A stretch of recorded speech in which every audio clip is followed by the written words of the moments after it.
Hello les Warriors, c'est Nina. J'espère que vous allez bien. Aujourd'hui, pour notre interview du mardi, je vous propose de rencontrer Mélissa Carlier. Elle est kinésithérapeute spécialisée en rééducation périnéale, conseillère formatrice en symptothermie moderne et holistique et accompagnatrice formatrice en flux libre instinctif. Parmi les nombreuses cordes à son arc, nous avons choisi de l'interroger aujourd'hui sur la méthode du flux libre instinctif et ses nombreux bénéfices. C'est parti pour la 5e interview du FEM Podcast. Bonjour Mélissa. Bonjour Nina. Tout d'abord, merci d'avoir accepté de nous rejoindre sur le FEM Podcast pour partager avec nous tes connaissances sur le flux libre instinctif et nous parler plus en détail de ton activité en tant que formatrice à cette méthode. Et avant de rentrer dans le vif du sujet, est-ce que tu peux te présenter rapidement pour que nos auditrices sachent qui tu es ? Alors, déjà merci de m'avoir invitée, ça me fait très plaisir d'être là. Alors moi je m'appelle Mélissa Carlier, je suis de profession kinésithérapeute, donc je travaille dans une maternité, en chirurgie et en maison de retraite. Et j'ai une seconde activité qui est une activité passion où j'accompagne les femmes à gérer leur cycle naturellement. Donc je le fais par deux moyens, en fait je suis conseillère formatrice en symptothermie moderne, qui est une méthode d'observation du cycle. Et aussi je suis formatrice en continence menstruelle ou flux libre instinctif. C'est deux activités qui sont vraiment complémentaires. Ok. Du coup, pour te parler un petit peu de Fempo, nous essayons de développer des valeurs comme le dépassement et l'affirmation de soi avec pour objectif de révéler la force présente en chaque femme. Donc ainsi, nous employons toujours le terme de warrior pour désigner les femmes qui incarnent et partagent ces valeurs. En tant que professionnelle dans la santé et le bien-être, mais avant tout en tant que femme, j'aimerais te demander quel type de warrior es-tu ? Alors ça c'est une très bonne question parce que je pense qu'on n'incarne pas tous de la même manière notre rôle dans la société et qu'on a toutes vraiment notre place. Quand j'ai lu ta question, j'ai réfléchi et je me qualifierais de warrior curieuse. Disons que moi mon rôle vraiment premier, il est d'ingurgiter beaucoup d'informations, de faire le mélange entre plein de disciplines et de les transmettre aux femmes. Je suis très engagée, je ne vais pas lutter contre quelque chose, mais par contre j'adore divulguer des informations, transmettre, vulgariser des choses qui pourraient sembler être compliquées à toutes les femmes et leur redonner ce pouvoir. Donc je pense que je me qualifierais dans cette case-là, tu vois. D'accord, en tout cas c'est super pour nous. Du coup, est-ce que tu peux rapidement nous dire qu'est-ce qui t'a motivé à choisir cette spécialité ? Alors, la spécialité autour du féminin est principalement la symptothermie et la continence menstruelle. D'une part, il y a mon expérience personnelle. Ça a commencé il y a quelques années quand j'ai arrêté la pilule, où je me suis rendu compte que je ne savais pas pourquoi je prenais tous les jours un médicament pour gérer mon cycle, quoi. Comme si c'était... D'un seul coup, j'ai eu une prise de conscience, quelque chose qui était complètement normal dans ma vie. Je m'étais jamais posé la question du jour au lendemain. Je me suis un peu éveillée par rapport à ça. Et de là, en fait, j'ai cheminé pour comprendre qu'est-ce qui existait comme alternative. Donc, ça a commencé par la symptothermie. Et de fil en aiguille, ça m'a donné une connaissance profonde de mon corps. Ça m'a donné une profonde connaissance sur l'importance de connaître son cycle, de se connecter à son corps de femme. Et ça a totalement changé ma vie de femme, en fait. Dans mon rapport aux autres, dans la confiance en moi, et puis même professionnellement, parce que c'est devenu mon métier. Et par la suite, j'ai naturellement mis en place dans ma vie le flux libre instinctif. Ça a démarré quand j'ai commencé à porter des serviettes lavables puis après des culottes menstruelles. En tant que kiné et avec ma spécialité de rééducation périnéale, je me suis posé la question de ce qui était en train de se passer à l'intérieur de moi. Je trouvais ça vraiment étonnant de plus tâcher du tout mes culottes. Et en fait, la curiosité a fait que je me suis engagée dans énormément de recherches. Et du coup, je me suis spécialisée là-dedans parce que j'ai beaucoup étudié la question. Donc, c'est venu de mon expérience personnelle. Puis après, je me suis formée, puis des recherches qui ont poursuivi. Ok, pour rentrer dans le cœur du sujet, on va parler donc du flux libre instinctif. Et tout d'abord, pour démystifier un peu tout ça, est-ce que tu peux nous expliquer c'est quoi exactement le flux libre instinctif ? On ne connaît pas vraiment les origines, les débuts des premiers mots de cette méthode. Il semblerait que ça vienne des États-Unis. J'ai essayé de contacter moi-même la première journaliste qui a évoqué ça il y a quelques années, qui elle-même se rappelle plus où est-ce qu'elle a pioché ça.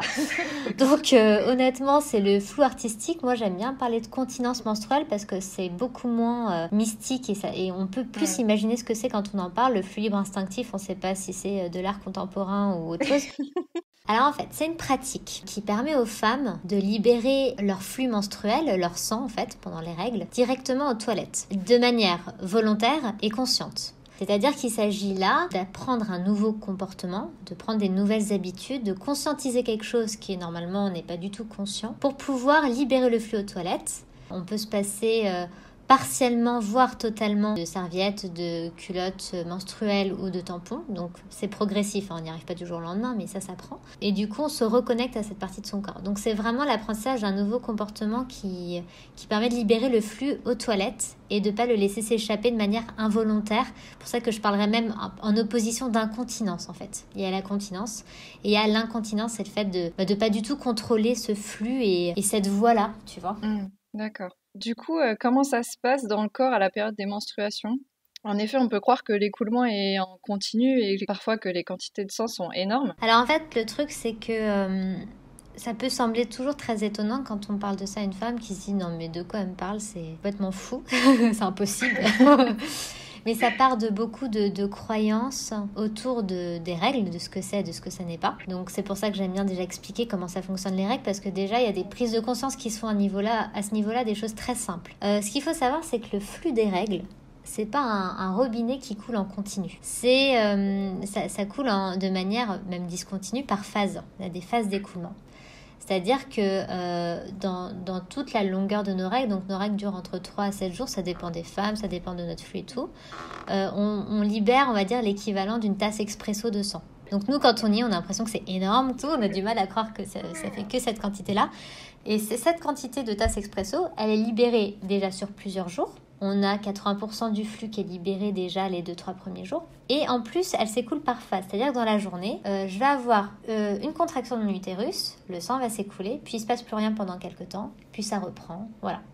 Donc c'est des phases en fait, de contraction et de repos de l'utérus, qui fait que déjà, quand on prend conscience de ça, on se dit « Ah, donc en fait, mon utérus se contracte de manière intermittente. Je me reconnecte déjà à ces sensations-là. Pour prendre conscience de ça, ça me suffit énormément. Et à ce moment-là, on se rend compte que si on commence à s'appliquer, à conscientiser les sensations qu'il y a autour du petit bassin, on peut sentir ces contractions. Donc d'une femme à l'autre, c'est pas exactement les mêmes sensations. Il y en a qui vont avoir des douleurs, d'autres une pesanteur, ça dépend vraiment des femmes. Et donc, on sait que dans la demi-heure qui suit, dans les 3/4 d'heure qui suit, ça dépend du flux, ça dépend de la qualité, de la quantité du sang des règles. Si on va aux toilettes, on peut libérer ce sang aux toilettes. C'est quand même possible d'aller consciemment libérer notre flux aux toilettes et qu'on n'est pas soumise à toujours subir le sang de nos règles en fait. D'accord. Ok, donc je comprends que finalement il y a un petit apprentissage pour pouvoir pratiquer cette méthode. Du coup, on a eu quelques questions de la communauté Fempo qui se demandent si cette méthode nécessite d'être concentrée en permanence et s'il est possible de la mettre en œuvre sans même y penser. Oui, il y a un apprentissage, mais l'apprentissage il n'est pas théorique en fait. La théorie permet juste de casser des croyances qui permet après d'oser expérimenter. Alors du coup, une fois qu'on ose expérimenter, évidemment, quand on démarre, on n'est pas forcément à l'aise parce que c'est la première fois qu'on se lance. Et du coup, je pense que dans notre vie de femme, on a quasiment tout été traumatisé par la tâche, par la peur que ça coule au mauvais moment et tout ça. Donc c'est ça qui nous retient en fait, c'est ça qui nous empêche d'aller de l'avant, qui nous empêche. Donc c'est pour ça que moi, je dis oui, faut y aller comme si c'était un jeu d'enfant, ne pas se mettre en danger. Donc c'est pour ça que même dans ma formation, je dis n'y allez pas en mode ça y est, aujourd'hui je contrôle le flux de mes règles du jour au lendemain, je mets rien, j'ai mes règles, j'y vais à fond. Non, parce que vous allez vous mettre en danger, vous allez vous stresser, vous n'allez pas y arriver, vous allez avoir le sentiment d'échec. Et prendre en alternative pour bien vivre ça, par exemple, une serviette lavable ou une culotte menstruelle. Pour effectivement avoir cette période d'apprentissage, ça prend plusieurs mois de bien gérer le flux de nos règles parce que en fait, on n'arrête jamais d'apprendre. Pourquoi ? Parce qu'on n'a que 5 jours par mois, qu'entre les deux, on s'entraîne plus et qu'en plus, on s'entraîne surtout les premiers jours des règles. D'accord, oui. Fatalement, là, on est obligé d'attendre à chaque fois le cycle prochain. C'est une période où vraiment, il faut juste accepter d'être douce avec soi-même, d'expérimenter et de se dire, voilà, c'est quoi l'objectif en fait de ma démarche ? Est-ce que c'est de me contrôler ? Et je pense pas que ce soit une bonne démarche de vouloir se contrôler. Ou est-ce que c'est de mieux vivre mes règles, avoir plus de confort, comprendre ce qui se passe, ressentir. Et là, dès le premier cycle, on a du changement. Donc on va passer, par exemple, moi j'aime bien parler en pourcentage. Au début, on contrôle peut-être 0 à 10% du sang de nos règles. Peut-être que ça vous est déjà arrivé de vous rendre compte que vous allez aux toilettes pour uriner et que là, il y a du sang qui s'écoule. Donc ça, c'est des choses qu'on peut observer sans même faire d'efforts. Et puis après, le fait d'avoir conscientisé un petit peu, on passe à 20-30%. Et puis après, il y a des étapes, des stades, des exercices qui permettent d'atteindre en quelques mois 70-80% du flux. Moi, je dis oui, c'est possible en fait de contrôler son flux à 100%, mais à quel prix ? L'idée, c'est quand même pour moi de se sentir libre de vivre nos règles plus sereinement et pas de faire une performance. Il n'y a rien à gagner en fait, on est toute seule avec nous-mêmes, on va pas avoir de médaille à la fin. Donc faut se dire voilà quel est le niveau de confort que je veux atteindre. Ok, oui, donc je comprends que c'est quand même une pratique dans laquelle il y a plus de douceur que de vraiment de contrôle et de maîtrise. Exact. C'est peut-être un peu improductif d'ailleurs quand on met trop de rigueur et de rigidité. Alors justement, en tant que femme, je pense qu'on est nombreuses à être très exigeantes envers nous-mêmes et je pense que sur ce terrain-là, ça sert à rien de s'imposer ça parce qu'on a déjà beaucoup de contraintes dans notre quotidien, beaucoup de charge mentale. Il y a dans le flux libre, instinctif, il y a instinct et il y a libre. Je pense que c'est vraiment important de prendre conscience de ce que c'est cette méthode. Cette méthode, c'est pas je contrôle absolument toutes mes règles et plus jamais j'aurai de tâches et je suis trop forte. Non, c'est pas ça cette méthode. Cette méthode, c'est de se dire mon corps est capable d'une certaine forme de continence. Le système vagin-utérus nous permet de gagner un confort et une liberté. Et d'ailleurs, je pense qu'on s'est toutes posé la question, mais comment faisaient les femmes avant ? Oui, c'est clair. Mais comment elles faisaient quoi. Et ça, je travaille avec une étudiante kiné qui fait son mémoire sur le sujet, donc je l'accompagne un petit peu. Et elle a fait un travail anthropologique donc pour comprendre un peu comment faisaient les femmes avant, pour savoir si ça existait sous une autre forme, est-ce que ça avait un autre nom, donc c'est passionnant. Et effectivement, dans certaines cultures, dans certains pays, les femmes, elles ont besoin d'un léger petit tampon, rien du tout, parce qu'en fait, elles libèrent déjà quasiment tout le flux, et c'est ce qu'on va dire les résidus de sang qu'on peut pas contrôler, qui vont être récupérés. Mais c'est pas tout le flux comme on a tendance à le faire dans notre société, où on n'a jamais songé juste à se connecter à cette partie de notre corps. Donc c'est vraiment une pratique de douceur, une pratique où on expérimente cycle après cycle. Et puis parfois ça sera bien et parfois ça ira un peu moins bien. Et je pense vraiment que, moi avec le recul et mon expérience, les 6 premiers mois pour moi ça a été assez marrant parce que ça allait assez vite, j'avais des grosses prises de conscience et tout. J'ai eu une phase un peu stagnante, même une phase de régression, et je vois ça beaucoup dans mes accompagnements. Les femmes se disent, j'y arrivais trop bien, et puis là, je sais pas, ça fait 2 cycles que j'y arrive pas du tout. Moi, je vois ça un peu comme un reset du cerveau qui est en train de déprogrammer pour reprogrammer quelque chose, et pour que ça reprenne de plus belle après, et justement intégrer en fait ce nouveau comportement. Et puis ça va dépendre d'autres facteurs, parce que le sang des règles dépend aussi de la physiologie, peut dépendre de nos cycles, de l'alimentation et tout. Donc il y a un certain nombre de facteurs aussi qui sont à prendre en compte, quoi. C'est assez révélateur de où est-ce qu'on en est dans notre corps, au même titre que la symptothermie, le cycle menstruel est un peu le miroir de la santé de la femme. Les règles et comment on vit nos règles, c'est représentatif de notre périnée, de notre rapport au corps et tout. Donc une femme qui n'y arrive pas du tout, souvent il y a quelque chose de sous-jacent, c'est pas pour rien qu'elle n'y arrive pas. Et souvent dans les accompagnements, le flux libre instinctif permet de révéler autre chose quand on n'y arrive pas du tout. Tu vois, ça va soulever un autre problème. Donc ça, c'est intéressant aussi, tu vois. Oui, c'est un vrai outil quoi, pour notre bien-être. Tu parles beaucoup des sensations, de ressentir les sensations. Il semblerait qu'il existe un peu 2 types de ressentis pendant les règles. Les femmes qui ressentent absolument rien et d'autres qui ressentent souvent des douleurs. Du coup, dans ces 2 cas, comment on peut développer la capacité à ressentir les contractions de l'utérus ? Alors, je pense même qu'il y a des milliers de cas. C'est-à-dire qu'en réalité, il y a douleur et douleur, il y a douleur et gêne. Il n'y a aucune sensation où juste j'ai jamais calculé mes sensations. Tout symptôme, toute sensation est porteur d'un message. Donc déjà, par exemple, pour une femme qui va avoir des douleurs, une fois qu'on a exclu les douleurs pathologiques, je suis d'accord on est d'accord que c'est pas normal d'avoir des douleurs pendant toutes les règles, à une certaine intensité, que ça peut être un risque, un symptôme d'endométriose et tout ça. Une fois qu'on exclut tout ça et qu'on se rend compte qu'on a des douleurs au moment de la contraction de l'utérus comme un spasme, et une fois que c'est libéré, ça va mieux. Il s'agit déjà, que ça va être, on va dire, un petit peu plus lisible pour la femme au début, de faire le lien entre ce qu'elle ressent et son écoulement. Donc elle va pouvoir plus aisément se dire, tiens, quand j'ai mal, une demi-heure après, j'ai mon sang qui coule. Souvent, rien que cette information-là, pour les femmes qui ont une petite gêne ou une douleur, c'est facile. Pour les femmes qui ne ressentent rien, moi, j'aime bien poser la question, ok, tu ressens rien, mais à quel point? C'est-à-dire, est-ce que quand il y a des femmes qui ne ressentent même pas leur sang quand il coule dans la serviette, tu vois, jusqu'à la vulve, qui est normalement un centre sensitif. Donc ces femmes-là, en fait, on va revenir à la base de c'est pas tout à fait normal d'être coupé de nos sensations à ce point-là, à ce niveau-là. Donc souvent, je les emmène un peu dans l'émotionnel. Est-ce qu'il se serait passé quelque chose inconsciemment qui fait que tu as besoin de te couper de tes sensations, une croyance, un événement, un choc, quoi que ce soit. Donc ça déjà, pour ça que je dis le flux libre va révéler d'autres choses. Le flux libre va révéler notre rapport à notre petit bassin qui est quand même un centre sacré, un centre qui couvre énormément d'émotions. Hein. Et pour les femmes qui n'ont pas forcément de facteurs émotionnels, et ben en fait on va peut-être leur dire peut-être que ta sensation à toi c'est pas de la douleur, peut-être que tu cherches la douleur, mais regarde un peu ton comportement quand tu as tes règles, expérimente, qu'est-ce qui se passe quand tu sens ton sang couler. Et puis il y en a qui vont dire, ah oui, en fait c'est vrai que je sens une lourdeur dans le bas-ventre, je sens un inconfort, j'ai envie de bouger dans tous les sens, j'ai du mal à rester assise. Et puis chacune va ressentir quelque chose de différent, c'est juste que pour elle ça va pas être de la douleur, ça va être autre chose. Donc en fait il y a toujours quelque chose qui se passe. Il y a toujours une raison pour que les choses se passent de cette manière-là. Et l'idée, c'est de savoir, moi, pour moi, comment ça se passe. Parce qu'il n'y a pas un truc universel pour toutes les femmes. On a toute notre vie, toutes nos expériences personnelles et nos raisons d'être. Et du coup, c'est pour ça que c'est intéressant de comprendre qu'est-ce qui se passe à l'intérieur de chacune d'entre nous, tu vois. Ok, très intéressant.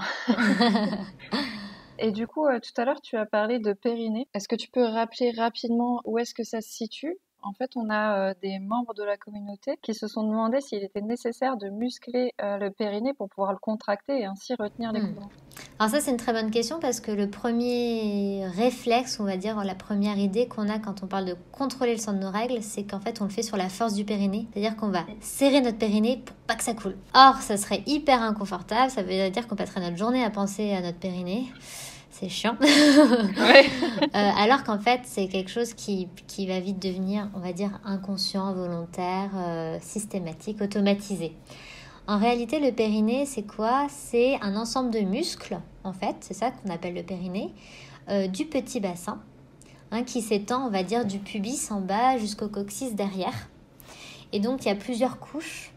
Et ces muscles, ils servent à quoi? Ils ont plusieurs rôles. Ils servent à, ça fait comme un hamac un peu, ils servent à soutenir les organes du petit bassin, donc la vessie, l'utérus, derrière le rectum, d'accord?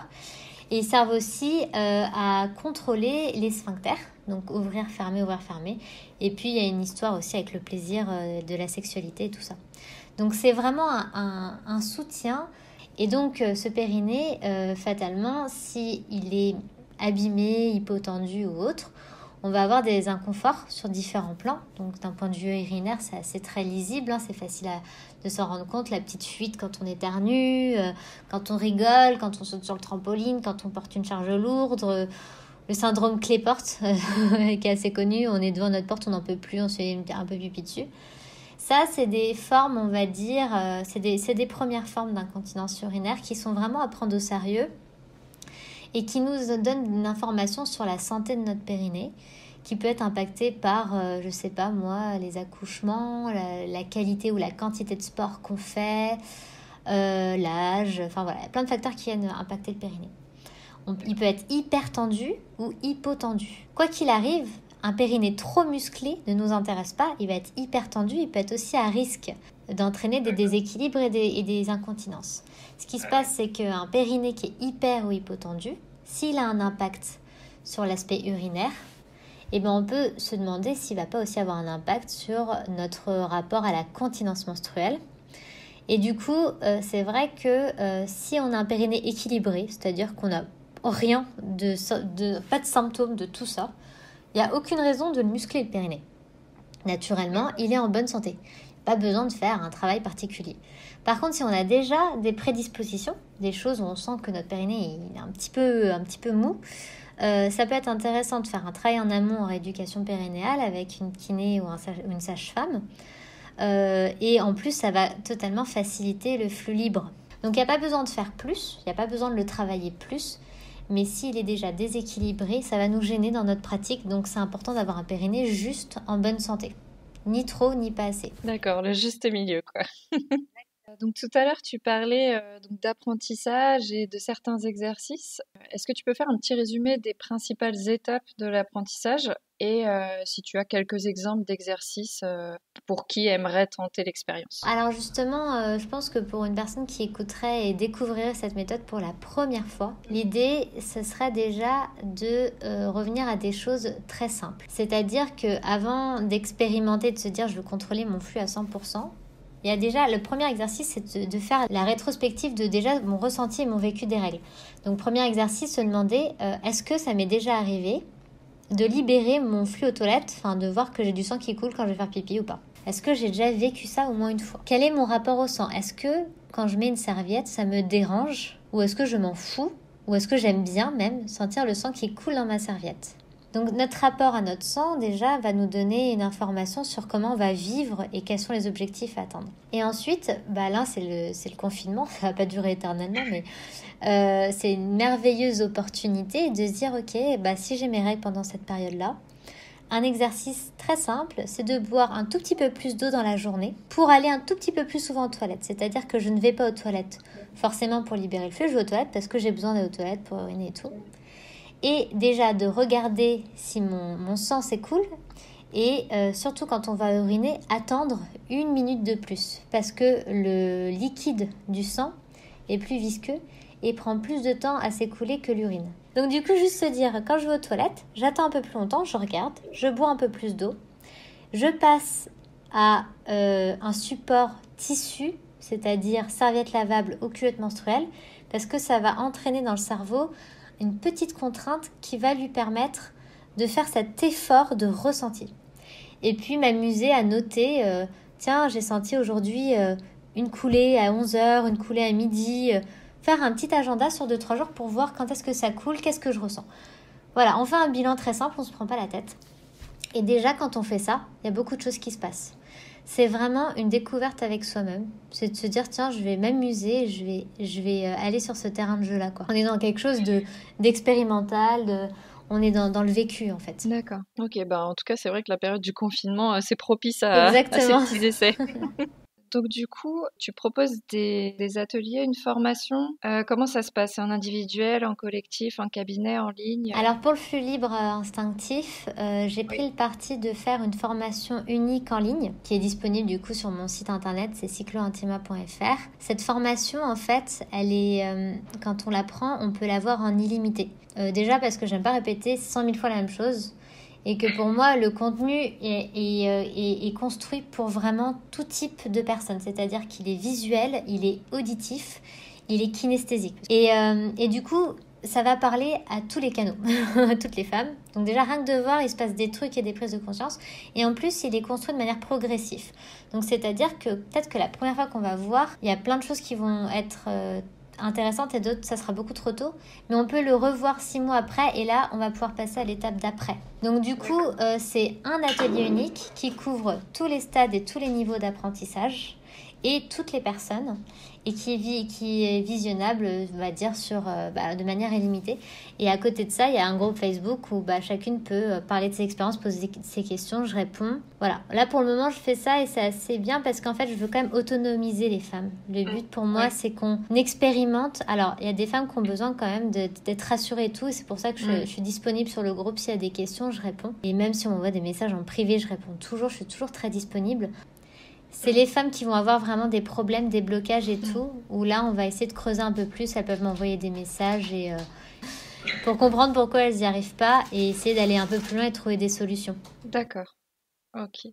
Oui, certaines de nos warriors se sont demandé s'il était possible de pratiquer dès les premières règles à l'adolescence. Oui, et pour moi, plus on pratique tôt, mieux c'est. Alors, c'est d'autant plus important quand on est adolescente d'être dans du confort et de bien vivre ses règles et de pas se créer de traumatisme à ce moment-là.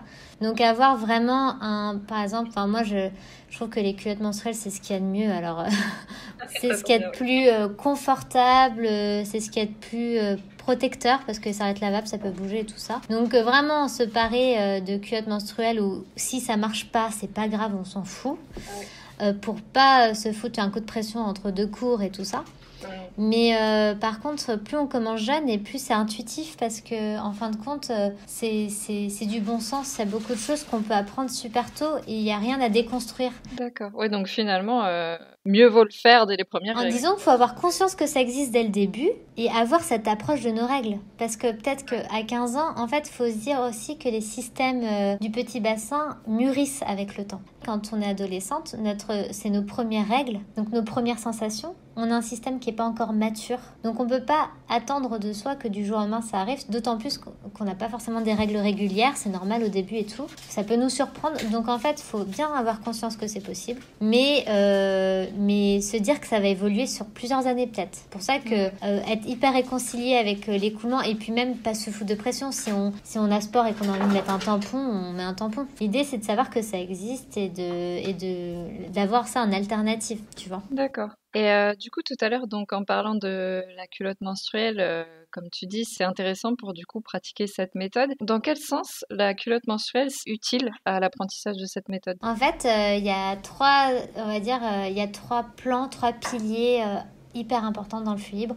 Il y a le pilier sensoriel, donc on en a parlé tout à l'heure, musculaire, avec un périnée équilibré, et psychomoteur. Psychomoteur, c'est l'apprentissage d'un nouveau comportement.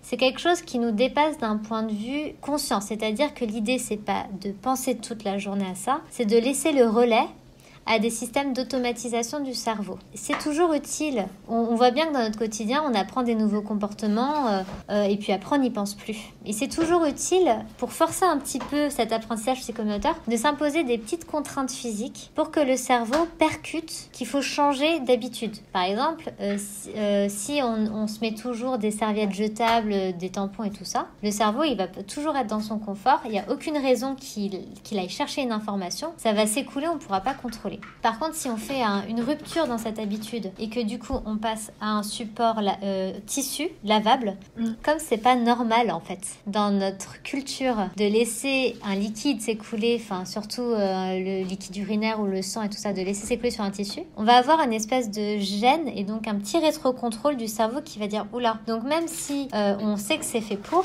on va quand même ressentir serrer et puis éventuellement aller aux toilettes. Donc ça va être le petit coup de pouce qui va accélérer en fait l'apprentissage. Souvent, on le voit que les femmes, elles y arrivent beaucoup plus quand elles changent de support. C'est des mécanismes, on joue un peu avec notre cerveau, tu vois. Ouais, c'est très intéressant. C'est vrai que, du coup, j'ai parlé un petit peu de mon expérience personnelle. Donc, depuis que je suis passée aux culottes menstruelles, c'est vrai que j'ai intuitivement mis en place le flux libre instinctif et je m'en suis même pas rendu compte, en fait. C'est en t'entendant parler sur une vidéo où je me suis dit, ah, mais en fait, oui, c'est ça. Exactement. Souvent, on le fait, mais on sait pas ce qu'on fait.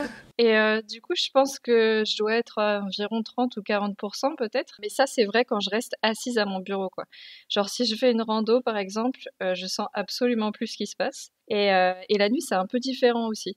Genre, je me réveille toutes les 3 heures à peu près, parce que je sens que ça va venir. C'est un peu comme une envie d'aller aux toilettes, en fait. Du coup, est-ce qu'on peut pratiquer le flux libre instinctif la nuit aussi bien que pendant la journée? Alors, c'est très intéressant ce que tu soulignes, c'est que tu as quand même des sensations qui te donnent l'information que c'est comme une envie d'uriner. Ouais, donc en fait, après, libre à nous de se dire je laisse couler ou je vais aux toilettes. Alors, il y a plusieurs profils de femmes et pour la nuit aujourd'hui, c'est vrai que comme ça joue sur l'automatisation, quand on met en place les exercices et les étapes, on automatise plus. Et du coup, on va apprendre même à vider le sang de nos règles avant d'aller se coucher pour être tranquille la nuit. Et évidemment, comme c'est une histoire de continence, quand on change de position, ça peut couler. Et quand on passe de allongé à debout le matin, faut pas trop traîner pour aller aux toilettes. Alors ça dépend si on dort sur le ventre aussi, parce que le vagin il est en déclive et du coup il va aller dans le sens de l'écoulement. Si on dort sur le dos, sur le côté. Du coup la nuit, on peut déjà se dire je vais essayer de vider mon flux avant d'aller me coucher. Et donc là, ça c'est dans l'étape 2 de l'apprentissage, c'est anticiper. Comme tu disais, quand tu fais une rando, contrôle rien. Mais peut-être que si, au lieu d'attendre trop tard que le sang coule, et là je dois courir aux toilettes, j'arrive à me dire, il y a des moments où je pourrais pas avoir de toilette pendant 2-3 heures, donc je vais anticiper. À partir de certaines expériences, on apprend à anticiper ce flux. Et du coup, ça nous laisse plus de temps après pour être tranquille. Et forcément, la nuit, ça coule même moins en fait. Mais on est toutes... Je sais pas, en fait, la grande question que je me pose, et ça va être ça, l'intérêt, c'est est-ce que nous sommes toutes égales face à la pratique Il y a énormément de variétés physiques, anatomiques, tu sais, avec les utérus rétroversés et tout ça. Donc, à quel niveau ça impacte, tu vois? Pour revenir un petit peu à l'idée de la rando et du sport, est-ce qu'il n'y a pas un risque de fuite en cas d'effort physique ou un stress imprévu? Je sais pas, dans la journée, on pensait passer notre journée tranquille, on pratique plutôt bien, ça se passe bien, et puis là, on a un stress. Est-ce qu'il n'y a pas un risque que ça se relâche?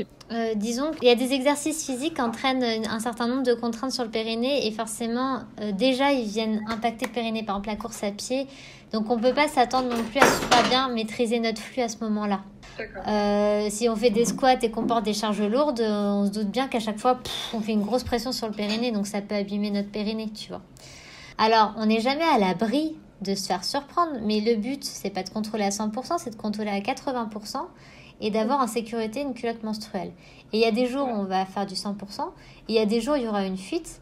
La question, c'est quoi? Est-ce que je vis ça comme un échec ou comme une expérience, en fait? Parce qu'il n'y a pas d'objectif de performance toujours. Donc ça dépend de comment on le vit, parce que pour moi qui pratique le flux libre, quand ça fuit, on va dire quand ça m'échappe, ça m'arrive encore, je m'en fous en fait.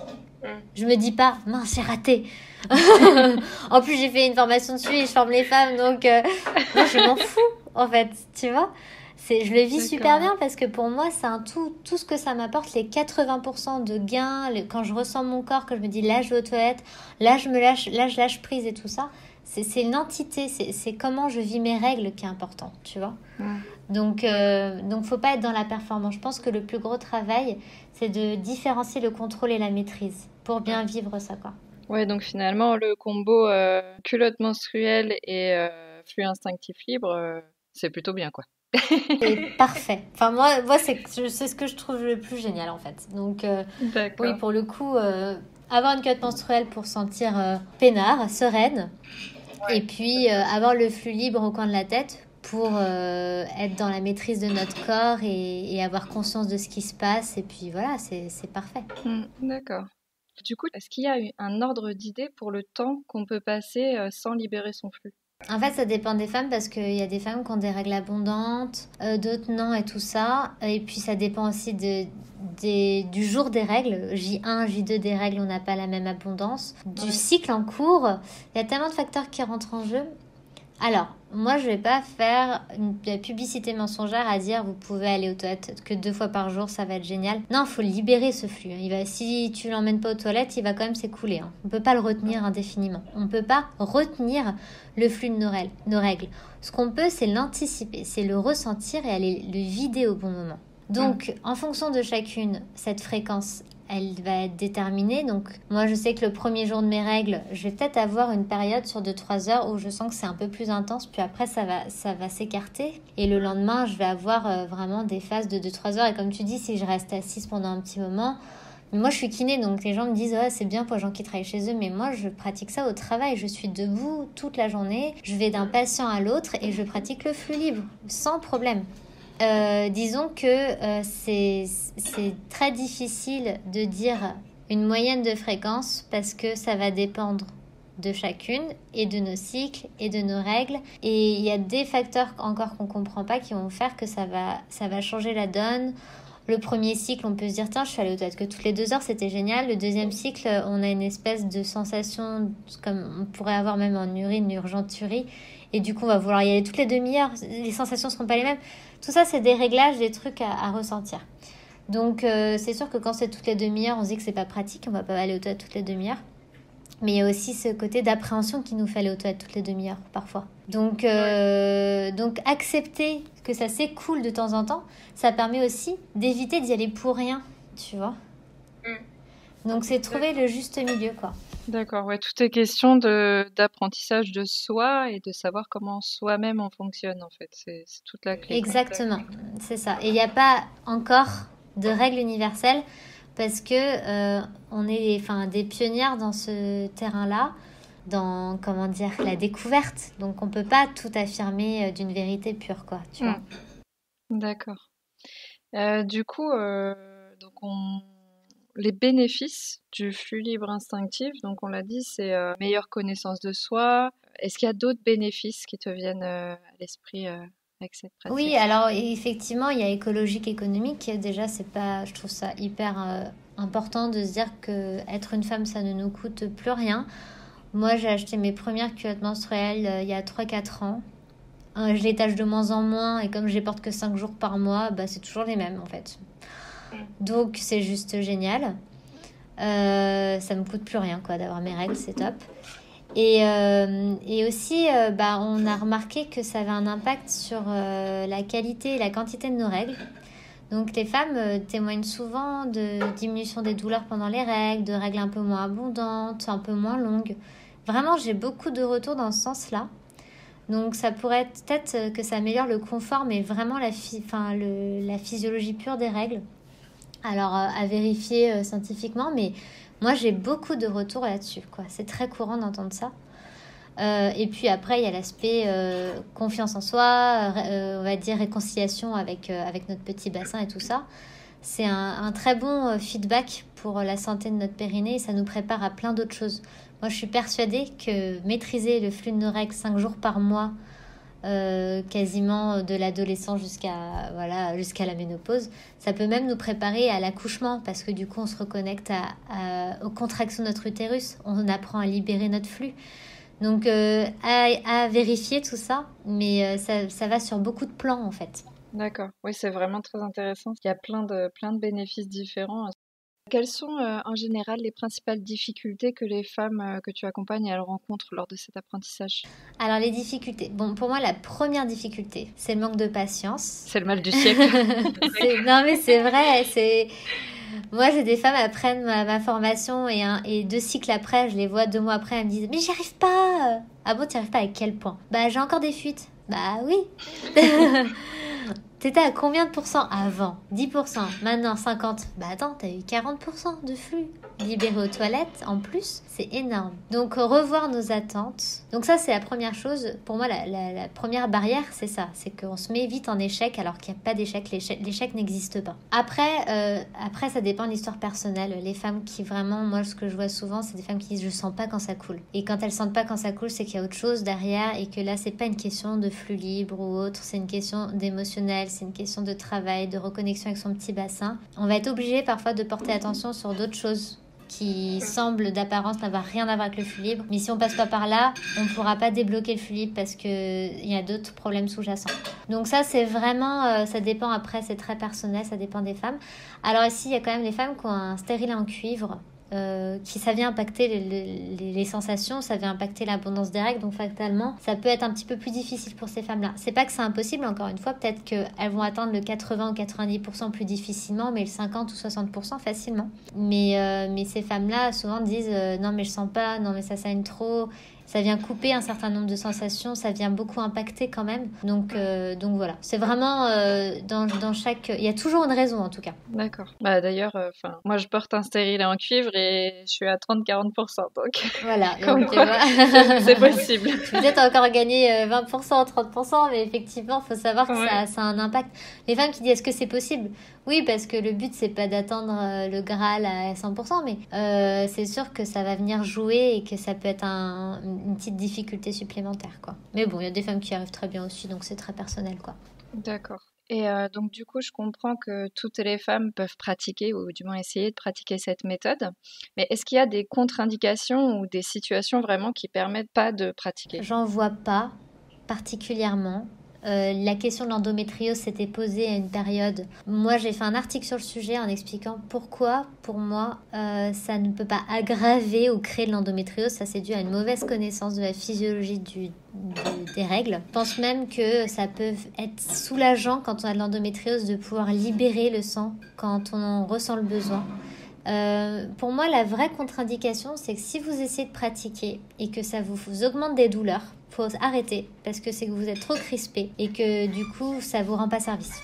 Voilà. Moi, la seule contre-indication, c'est que si c'est pire après qu'avant, on laisse tomber. Si vous faites 2 cycles et qu'en fait vous avez super mal pendant vos règles, alors qu'avant vous aviez quasiment pas de douleur ou rien, on reprend 2-3 cycles après à la limite. On fait une pause, on se fout un peu la paix. D'accord. Oui, c'est assez simple. Et puis c'est toujours l'idée de s'écouter, quoi. Si c'est bon pour nous, on garde. Si c'est pas bon, Exactement. soit on arrête et puis on réessaye la fois suivante, quoi. Exactement.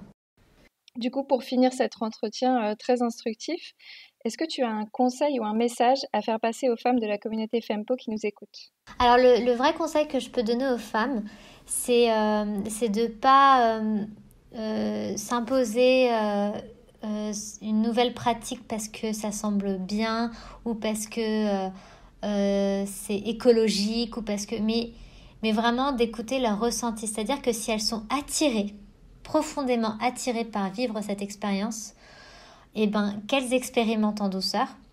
Par contre, si elles savent que c'est pas encore le bon moment pour elles, que peut-être qu'elles y viendront, mais qu'elles sont pas encore prêtes, d'attendre. C'est vraiment pour moi la base de base, c'est de se dire il y a un bon moment pour tout et c'est pas pour rien. C'est que le flux libre instinctif, c'est un apprentissage, c'est un engagement de soi-même et c'est une évolution et il y a des étapes pour ça. Parce que tout est une question de prise de conscience et de déclic. Et après, évidemment, on peut pousser un peu plus l'apprentissage avec l'atelier ou la formation. Mais déjà, les déclics permettent de vivre quelque chose dès le prochain cycle déjà. Donc voilà, vraiment s'écouter. Si vous êtes attiré maintenant, allez-y. Si vous sentez que c'est pas encore le bon moment et ça va venir, eh ben écoutez aussi cette petite voix parce que c'est important de pas se forcer, quoi. Super. En tout cas, merci Mélissa, c'était vraiment très intéressant. Je te remercie encore d'avoir accepté de venir te faire interviewer sur Femme Podcast. Avec plaisir. Un grand merci à Mélissa pour nous avoir donné de son temps, pour nous informer sur cette pratique étonnante et 100% naturelle qu'est le flux libre instinctif. N'hésitez pas à nous laisser des commentaires pour nous dire ce que vous aimez, ce que vous aimez moins ou ce que vous voudriez entendre. On adore vous lire. Dans le prochain épisode capsule de jeudi, nous discuterons avec Alice du phénomène du choc toxique. Qu'est-ce que c'est? Pourquoi ça nous arrive? Et comment s'en protéger? Et dans le prochain interview du mardi, nous recevrons Camille Taillet, qui est sage-femme et qui nous parlera du cycle pendant la grossesse et de la période du postpartum. Tout un programme. En attendant, je vous souhaite une très belle journée, chers warriors, et surtout, prenez bien soin de vous. À bientôt!